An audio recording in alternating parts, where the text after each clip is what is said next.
Dear learners, in today's session we are advancing to the types of structure and design loads. We will be exploring the various types of structural systems, understand design loads and delve into the functional planning of the buildings. Additionally, we will cover planning regulations and bylaws. This comprehensive overview will provide you with a deeper understanding of each element's function and significance in construction and design. We will discuss the following key points: structural systems of buildings, then types of structural systems, then design loads, then functional planning of buildings, then planning regulations and bylaws, then principles of planning, then main considerations in the design. So, what is structural system of buildings? A building is a complex assembly of multiple components, all of which are interrelated and compatible. Each component is vital for its building's overall performance. Essential components include walls, floors, roofs, windows and doors. These elements must work together collectively to meet the building's functional requirements and maintain its structural integrity. In its simplest form, a building system consists of two main components, the floor and an enclosure. First, the floor. The floor is a flat horizontal surface designed to support human activities. Second is enclosure. The enclosure wraps around and extends over the floor, providing protection and shelter from the environmental elements. So, what is load bearing wall? A load bearing wall is a crucial structural element that rests on a foundation embedded deeply into the subsoil. It supports superimposed load, which are weights transferred from the building slab and beams above. This wall plays a critical role in transmitting the loads from the building superstructure to the subsoil. To ensure stability and reduce stress on the soil, the wall's foundation is usually widened, which distributes the load more effectively due to the increased width at the footings. Partition wall. A partition wall is an internal wall that rests on the floor level to create rooms or enclosures. Unlike load bearing walls, partition walls do not need to be anchored deep into the soil, as they do not support any structural loads of the buildings. Their primary function is to divide the spaces within the building. So, what are the different types of structural system? Buildings are classified into three main types on their structural systems. First is load bearing structure, second is framed structure and the third is composite structure. So, what is load bearing structure? A load bearing structure is a type of building where the loads from the slab, beams and the floors are transmitted through load bearing walls to the firm soil below the ground. Typically, in this type of structures, the walls on the upper floors are thinner than those on the lower floors, leading to a smaller carpet area on the lower floors compared to the upper ones. This structural system is most suitable for buildings up to 3 stories high, especially in areas with hard soil strata. Common applications include individual residential bungalows, tenements, low rise flats, temples and rural buildings. Then the framed structure. A framed structure consists of slabs resting on beams, which are supported by the network of columns. The live load from the slab is transferred to the cross beams, which are then transferred to the main beams through rigid joints. These main beams rest on the columns and the load is ultimately transferred to the soil through the columns and their footings. In framed structures, walls typically act as a partition walls and do not bear any structural loads. These walls rest on the plinth beam and do not require any additional footings or foundations. This type of system is commonly used for multi-storied building or high-rise buildings. One of the significant advantages of framed structure is the flexibility in planning. Partition walls can be easily relocated.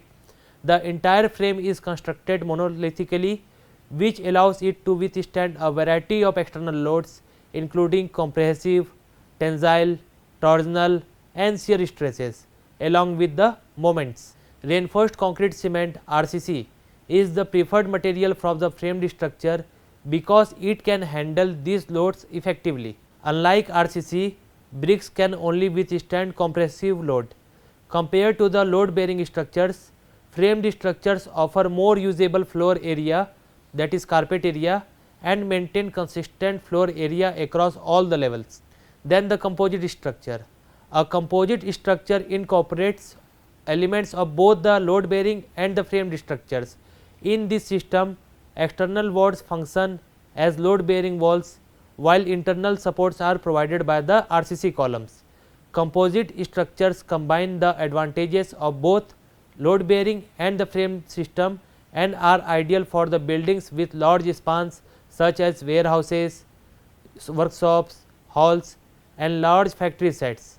Composite structures are preferred for making their ability to offer more stability and flexibility, making them well suited for large spaces where such properties are essential. Now, we will discuss about the basic difference between the load bearing structures and the framed structures.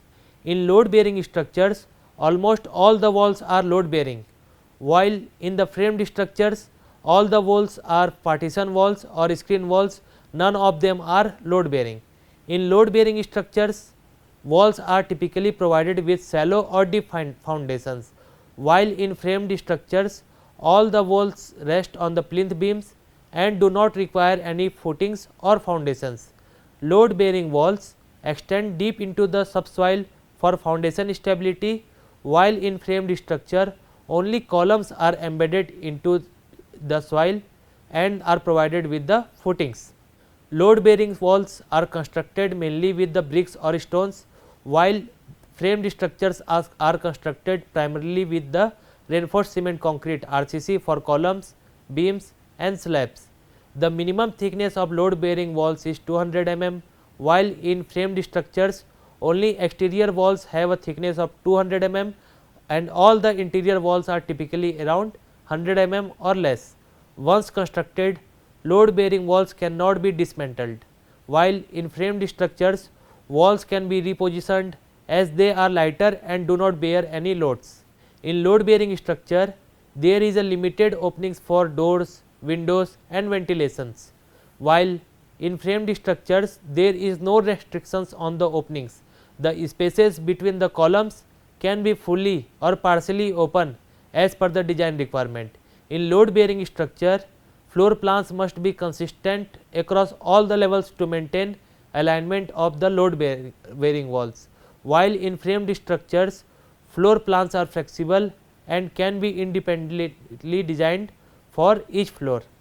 Load bearing structures require soil with good bearing stratum such as rock, soil or gravel, but in framed structure it can be constructed on soils with poor bearing capacity using piles to reach a hard stratum with RCC buildings built over them. Load bearing structures are ideal for small residential houses, rural houses and buildings up to 3 stories, while framed structures are suited for multi-storied and high-rise buildings, commercial complexes and public building. Now, what are the different types of design loads that need to be considered for designing a building? The fundamental requirement for any structural component of a building is that it must be strong enough to carry or support all the possible types of loads it may be subjected to. The loads acting on a structure can be classified such as dead load, live load, wind load, snow loads and the earthquake loads. So, the first is dead loads.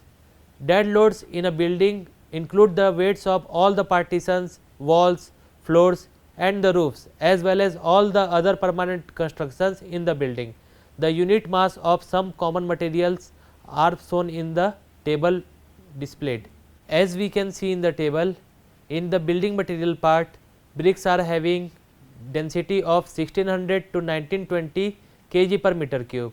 Similarly, concrete in the plain structure are having density of 2300 kg per meter cube, while concrete reinforced with bars 2400 kg per meter cube is considered.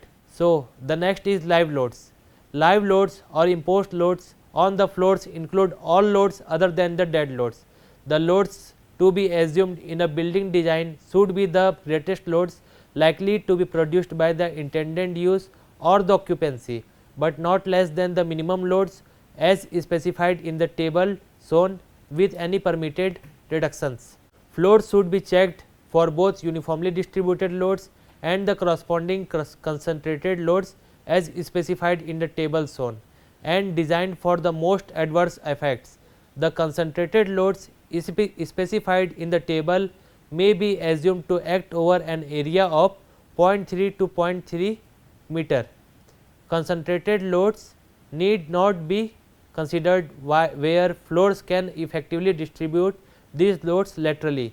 All other structural elements should be examined for the effects of uniformly distributed loads on the floors as specified in the table. As we can see in the table, for the residential type of building and for the dwelling type of houses, the uniformly distributed load is suggested to be between 2 to 3 kilonewton per meter square. Similarly, for the all types of buildings, we can apply the loads as specified or displayed in the table.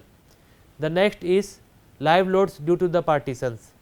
In office and other buildings where actual loads from the light partitions cannot be accessed during planning, floors or the supporting structural members should be designed to carry a uniformly distributed load per square meter of not less than 33.33% of the weight per meter run of the finished partitions, with a minimum of 1 kilonewton per meter square, provided the total weight of the partitions wall per square meter does not exceed 1.5 kilonewton per meter square and the total weight per meter length does not exceed 4 kilonewton.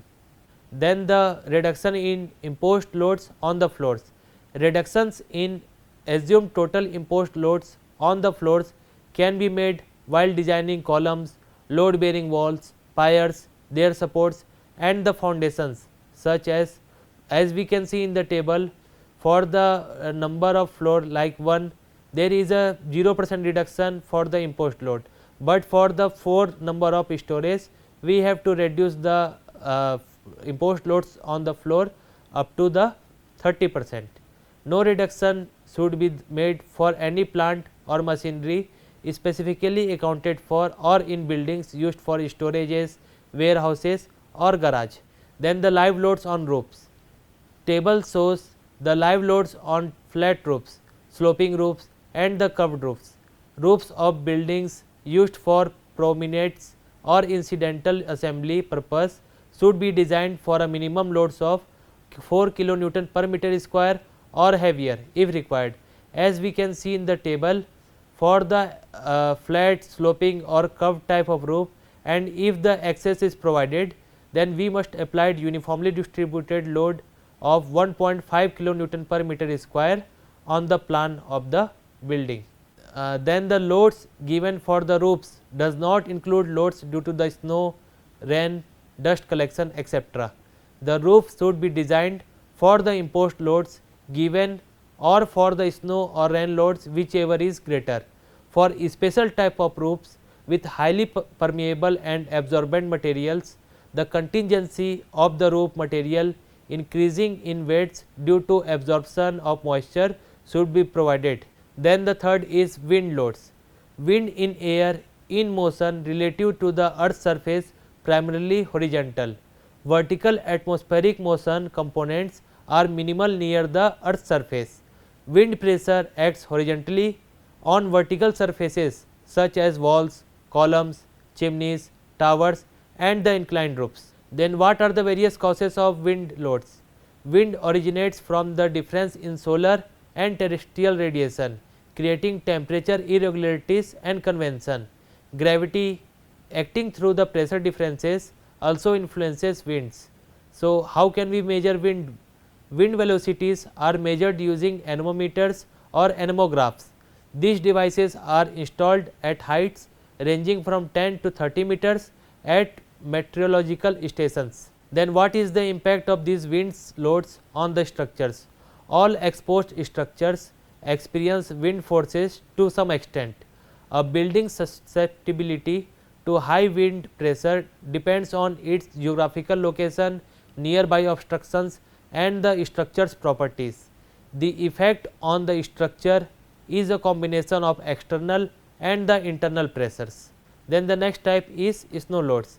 Snow loads affect roofs and should be designed to handle actual snow loads or imposed loads, whichever is more severe. Northern mountainous regions in India are particularly subjected to the snowfall. Then the earthquake type of loads. Earthquake ground motions causes structures to vibrate in three mutually perpendicular directions, that is x and y and z. The primary direction of ground vibration is usually horizontal. Earthquakes impose inertial forces in both horizontal and vertical directions. So, what are the various functional planning of the buildings? Functional planning is essential for any type of building. Good planning creates a beneficial environment for living, working and recreation. Well planned homes ensure efficient and comfortable living, fostering happiness, health, beauty, cheerfulness and peace. Similarly, good planning of factories or business buildings enhances the working environment, making it enjoyable rather than monotonous. This improves efficiency and productivity, contributing to the national growth and uplift. Then what are the various principles of site selection? Selecting the right site is crucial for good planning and designing of buildings. The following principles should guide site selections. Consider the purpose of the building and the desired level of privacy. Then the site should be in a fully developed or rapidly developing locality. Then the next point is ensure proximity to community services like police and fire protections, waste management utilities like water, electricity, drainage and amenities like schools, hospitals, markets, cinemas, banks, shopping facility and transport. Review local authority bylaws, including restrictions on the plot proportions, open spaces, building heights, etc. The plot should meet the owner's requirement within the constraints of the local authority regulations. The plot shape should be regular without any sharp corners. The site should be elevated and levelled to provide good and quick drainage of rainwater. The soil should have a high shape bearing capacity for economical foundations.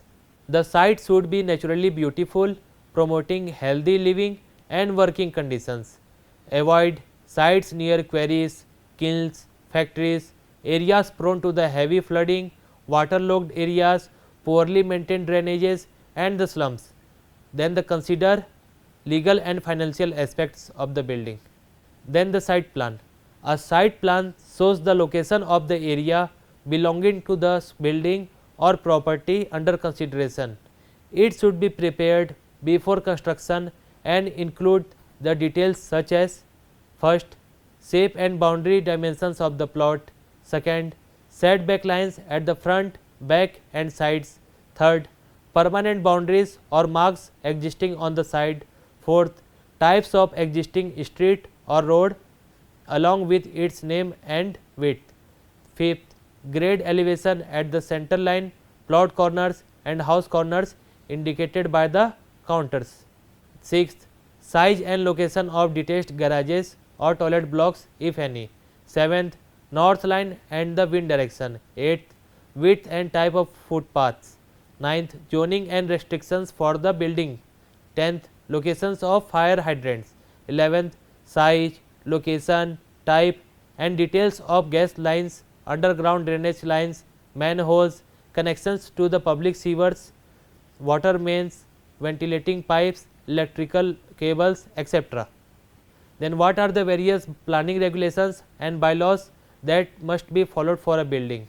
A bylaws is a local law framed by a subordinate authority. Building codes or bylaws provide minimum safeguards for workers during construction, ensure the health and comfort of the users and offer public safety. Each locality has unique conditions and it is economical to construct buildings in a planned manner. Hence, local authorities frame rules and regulations controlling area development.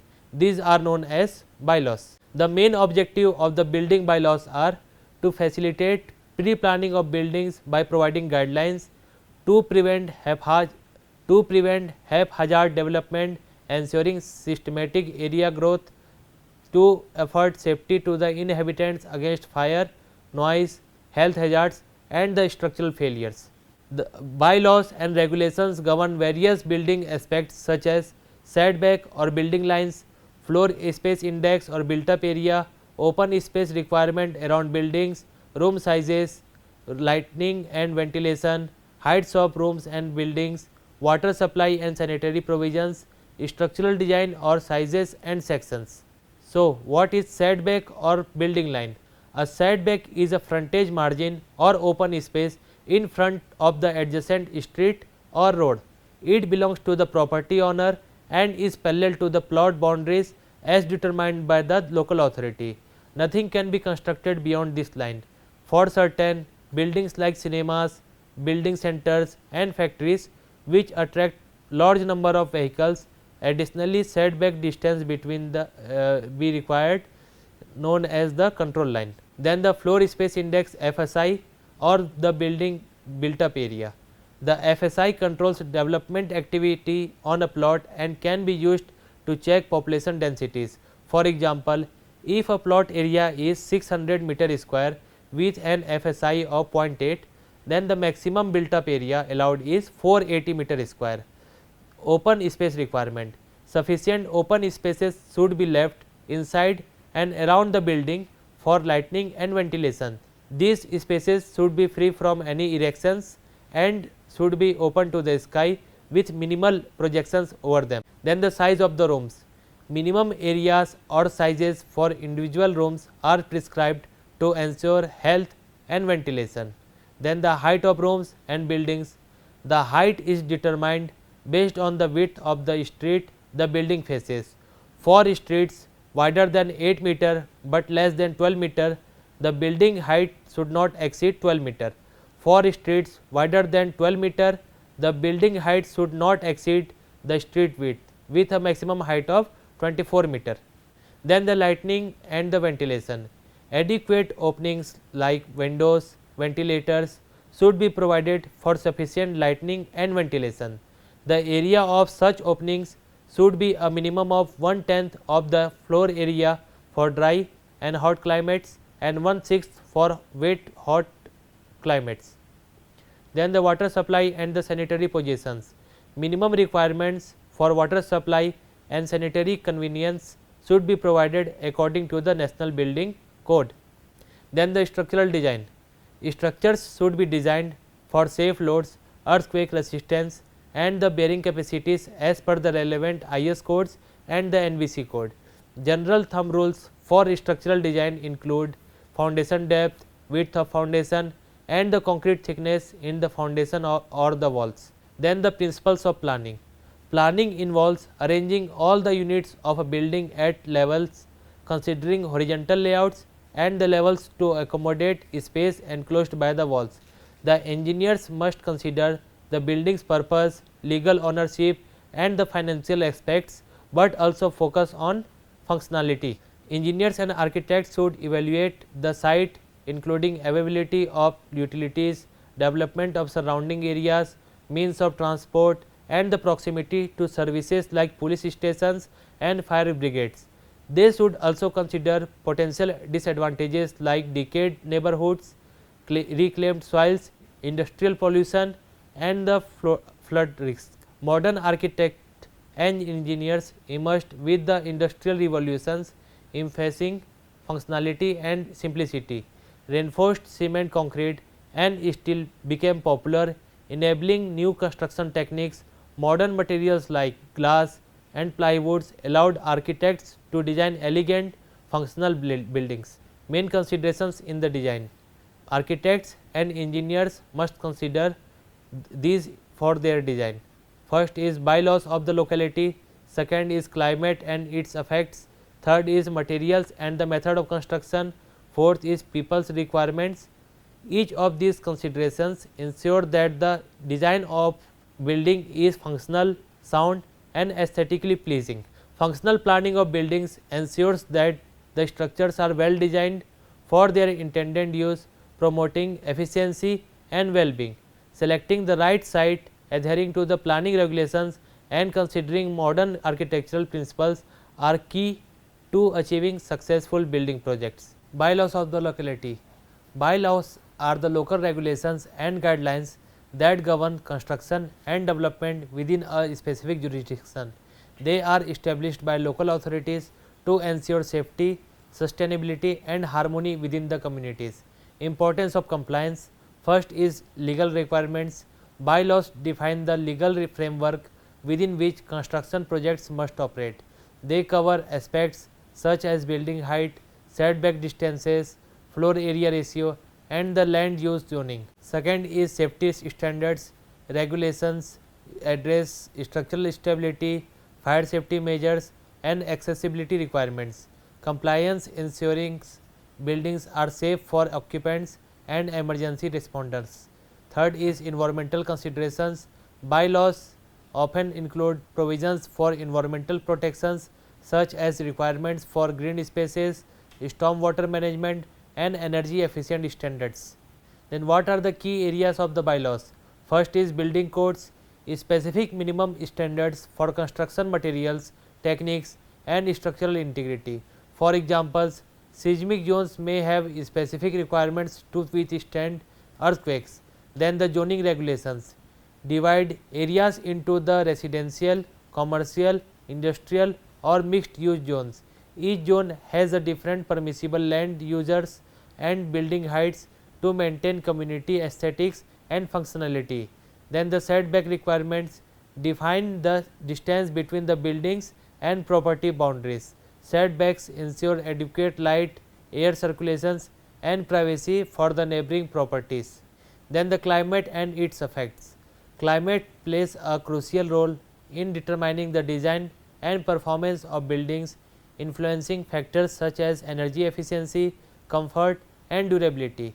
What are the key considerations? First is temperature fluctuations.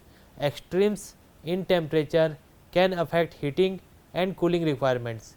Buildings in colder climates may require thicker insulation to conserve heat, while those in warmer climates might focus on ventilation and shading. Then next is precipitation levels. High rainfall areas need effective drainage systems and waterproofing to prevent water damage and mold.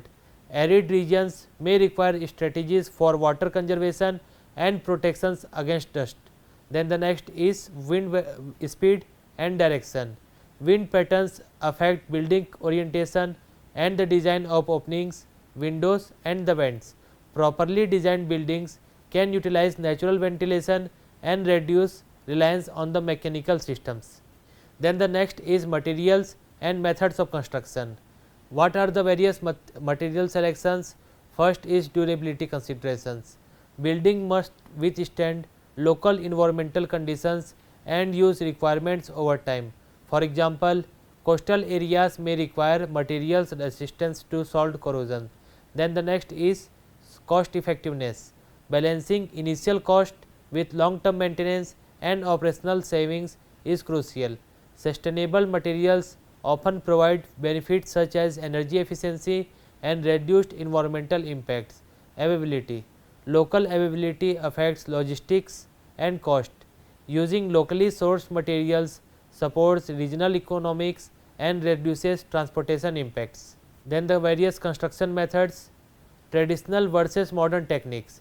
Depending on project scale and complexity, traditional methods may offer cultural or aesthetic advantages, while modern techniques often provide efficiency and precision. Then the next is impact on project timeline and the budget. Choosing construction methods impacts project schedules and budgets. Prefabricated construction methods, for instance, may shorten building times, but require careful planning for logistics and assembly. Then the next is people's requirements. First is functionality and space utilization. Designs must meet functional needs such as room layout, storage and workflow efficiency. These include considerations for accessibility and adaptability for the building's life cycle. Then the next is accessibility and safety. Buildings should be designed to accommodate all users, including those with disabilities. safety features like fire exit, emergency lighting and structural resilience are paramount. Dear learners, we have reached the end of today's session. I hope you found it informative and engaging. Thank you for your attention. See you in the next class. Thank you.